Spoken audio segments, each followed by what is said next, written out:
Bonjour les enfants, vous me reconnaissez? Je suis Mamie Dani. Aujourd'hui, je viens lire à des enfants un peu plus grands, 9 ans, 10 ans, 11 ans, et je vais leur lire un roman 100% fantôme. L'histoire se passe en Italie, et plus précisément à Venise. Venise, que je vous montre sur cette carte, est une ville pittoresque puisqu'elle est construite sur un marécage. Un grand canal traverse la ville et ce canal se divise en petits canaux. Voilà. Venise donc est traversée par des canaux, des toutes petites ruelles. On y circule à pied ou alors dans des barques ou des gondoles que vous avez derrière moi sur l'ordinateur. Voilà. L'histoire s'appelle Le mystère des pirates fantômes. C'est tiré de la collection J'aime lire Maxi que vous connaissez certainement. Chapitre 1. Vacances à Venise. Oncle Fernand a invité sa nièce Anne à voyager avec lui à Venise. Il voudrait améliorer son italien. Clong, clong, la valise à roulettes bute sur les pavés du pont. C'est déjà le 8e pont. Si, elle a bien compté Anne. D'après Fernand, il y en a plus de 400 dans la ville. Oncle Fernand a insisté pour l'emmener en voyage avec lui. Si, tu vas voir Anne. Venise est une ville magnifique et tellement animée. Pour le côté magnifique, même à travers l'épais brouillard, il semble avoir raison. Mais côté animation, en revanche, leurs pas résonnent dans les ruelles encore désertes à l'aube. De temps en temps, une silhouette émerge de la brume, se transforme en femme ou en homme, puis se fond à nouveau dans le gris. Une ville fantôme. Quelle idée d'améliorer son italien en février. Quand elle pense que Ludivine, sa meilleure amie, se régale au pied des pistes, à l'heure qu'il est, elle skie. Oncle Fernand s'arrête devant le Palazzo San Polo, un vieil hôtel dont la façade râpée a dû être bleue un jour et qui annonce fièrement 2 étoiles. Fernand ouvre la porte majestueuse en claironnant. Buongiorno, Fernando Boni, piacere. J'ai réservé 2 chambres per favore. Un petit homme souriant les conduit au 3e étage, au fond d'un long couloir sombre. Chambre numéro 363 et 364, avec vue sur le grand canal. Petit déjeuner entre 7h et 9h.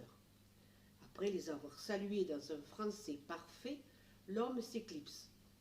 La chambre d'Annie est jolie, décorée de rayures roses et vertes, avec un lit à baldaquin et un vieux fauteuil bleu. Anne soupire, le nez dans sa valise. Il fait froid dans ces palais pleins de courants d'air. Où est passé son pull noir à capuche? Ah là, zut, elle a posé le journal de bord dessus. Il est couvert de toiles d'araignée. Juste avant de quitter la chambre, Fernand lui a en effet tendu un vieux cahier poussiéreux. Tiens Anne, voici le journal de bord de mon père, Alphonse. Ton grand-père a longtemps vécu à Venise? Lis-le. Il y a peut-être des informations intéressantes sur l'histoire de la ville. Anne a soupesé le cahier. Tu l'as lu, toi? Non, mon père ne s'est jamais occupé de moi. Je ne vais pas m'occuper de lui. Anne croit entendre son père, le frère de Fernand, dire la même chose. Alphonse Boni, historien connu, aventurier reconnu, mais père inconnu. Elle soupire. Ses parents non plus ne s'occupent pas beaucoup d'elle. Trop de travail. Heureusement que son oncle est là. Un coup discret sur la porte sort Anne de ses pensées. C'est Fernand, justement, guide à la main et sourire aux lèvres. Le plus beau musée du monde ouvre dans 10 minutes. Anne lève les yeux au plafond, enfile son pull noir, tendance toile d'araignée, et le suit. Après un chocolat chaud chantilly, il se retrouve dehors. L'épais brouillard s'est mué en fine écharpe de brume.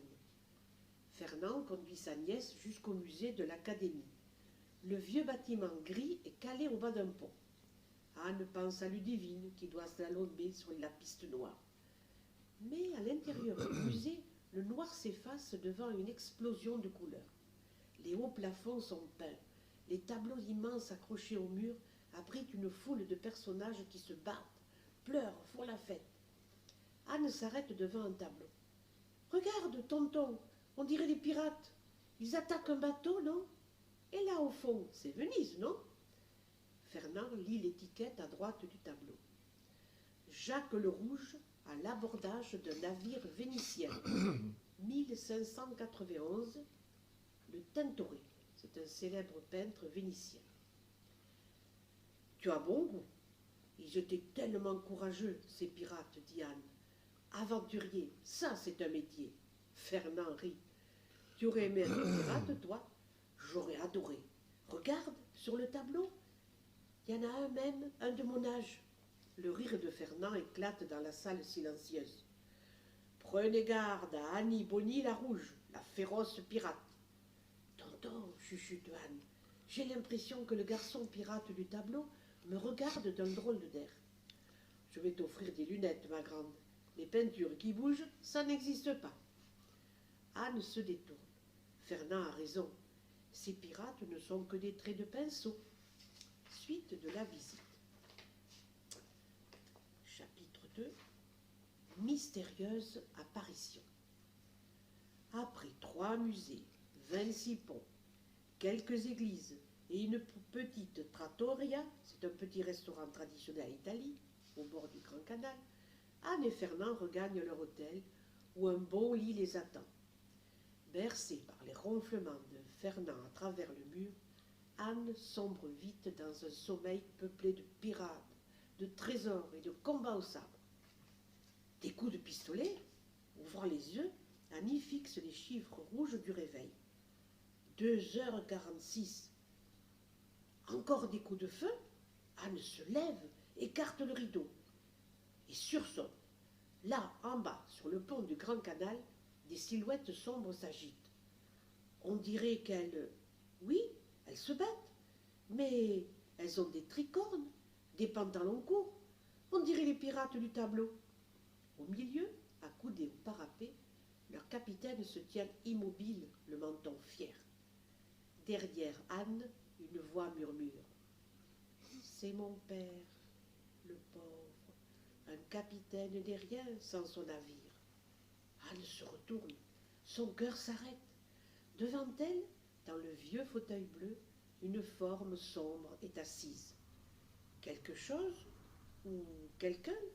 Qui? Et pourquoi faire? Dans la tête d'Anne, tout s'affole.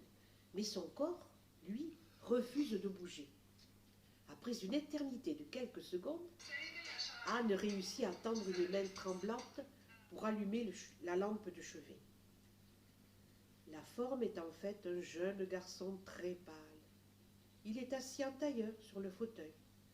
Le velours apparaît à travers lui. Anne s'entend dire d'une voix tremblante. « Tu es le garçon pirate du tableau ?»« Oui, c'est moi. Jacques le Rouge est mon père. » « Impossible, pense Anne, terrifiée. Le tableau a été peint il y a 400 ans. Non seulement ce garçon est entré dans ma chambre en pleine nuit, mais en plus, il est fou. Elle bafouille. Comme dit tonton, les peintures qui bougent, ça n'existe pas. Le garçon proteste. Je ne suis pas une peinture, je suis un fantôme. Ça n'existe pas non plus, s'écrie Anne. Le garçon disparaît. Anne se lève prudemment. Est-elle en plein rêve? Elle s'approche du fauteuil. Un rire la surprend. Le garçon est derrière elle, flottant confortablement sur le lit à demi transparent. Elle se recroqueville dans un coin, tandis que le garçon rejoint le fauteuil et dit calmement « Je me suis permis de sortir du tableau, car j'ai besoin de toi. Est-ce vrai que tu t'appelles Anne Bonny? Tu connais Alphonse Bonny? » Oui, c'est moi, Anne Bonny. Et Alphonse Bonny, c'était mon grand-père. Et alors? Alors, sourit le jeune pirate, tu peux nous aider à retrouver le trésor. Chapitre 3. Comment aider un fantôme? Anne se redresse, oubliant un instant sa peur. Un trésor? Un vrai? Comme dans les livres? Le garçon lui sourit. Je m'appelle Jacot. Je suis le fils de Jacques le Rouge, le pirate que tu as vu sur le tableau. Je suis né sur un navire. J'aime monter dans les voiles, nager. J'ai vu l'Asie, la mer de Chine, le sud du Pacifique. Quelle chance, soupire Annie, qui n'en revient toujours pas de parler à un fantôme. De la chance, je suis mort depuis 4 siècles, et depuis, avec mon père et son équipage, je hante les mers du monde. Laisse-moi t'expliquer. De son vivant, mon père n'avait jamais eu peur de rien, ni de personne. Il sabordait tous les navires qui, par malheur, croisaient notre route. Tandis que moi, Raloane, je hante juste les musées.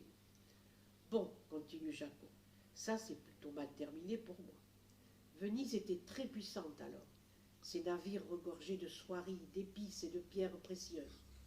Un jour, mon père décide de mettre le cap sur la ville. Nous naviguons pendant des mois, pour enfin jeter l'ancre à l'abri d'une petite île de la lagune. Un matin de novembre 1590, où la mer est mauvaise et le ciel obscurci de nuages noirs, mon père repère un bateau lourdement chargé, peinant à regagner le port. Il le prend en chasse. Le navire a déjà atteint la rade de San Marco, juste devant la ville, quand nous l'attaquons. À l'abordage! Le combat est difficile. Heureusement que je suis là. En renfort, tu as vu? Qu'est-ce que j'ai vu? Demande Anne. Jacot sourit. Le tableau? Tu m'as vu sur le tableau? Splendide, coupe Anne. Mais continue ton histoire. Nous gagnons le combat, dit Jacot, et transférons toutes les marchandises sur notre bateau. Au milieu des rouleaux de soie, papa trouve un coffre rempli d'or, d'émeraudes et de rubis.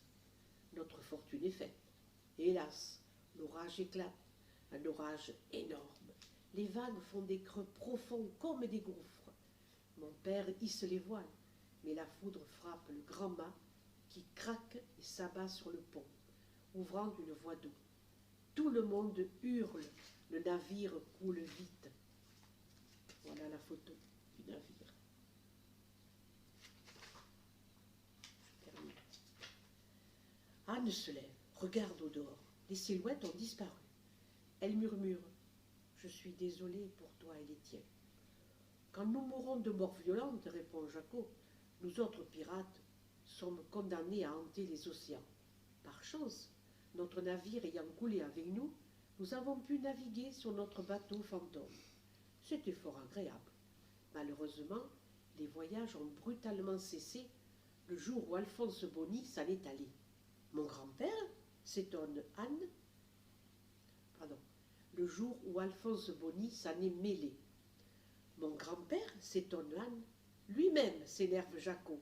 Alphonse Bonny, historien, aventurier et voleur.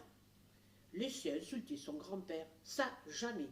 Anne bondit sur Jacot, mais ses bras se referment sur le vide et elle s'écrase contre le dossier du fauteuil.